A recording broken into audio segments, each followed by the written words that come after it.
Hello welcome to my new mini video. आज हम खड़े हैं अशोकनगर में, वहाँ के रेलवे स्टेशन पे। देखते हैं यहाँ के रेलवे स्टेशन की लिफ्ट कैसी है। चलिए गाइस।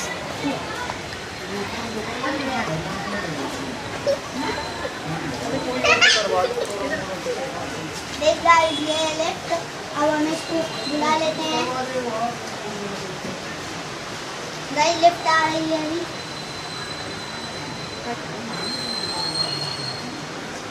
यहाँ पे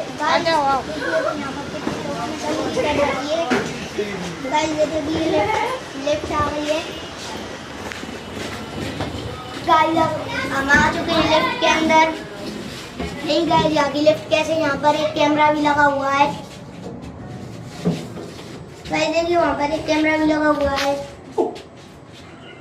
गाइस देखिए गाइस अनाभी और अदनान डर गए हैं क्योंकि एकदम झटका लगा। अब ये लिफ्ट रुक चुकी है। गाइस अभी अब शायद होने वाली है। जल्दी चलो। तो गाइस हम लिफ्ट से बाहर आ चुके हैं और देखिए यहाँ पर रेलवे स्टेशन बहुत बड़ा है। देखिए वहाँ पर आप गाइस, और यहाँ से वहाँ तक भी देख सकते हैं। यहाँ पर थोड़ा बंद हो रहा है गाइस। यहाँ पर बारिश भी हुई थी, अभी भी बूंदें आ रही हैं।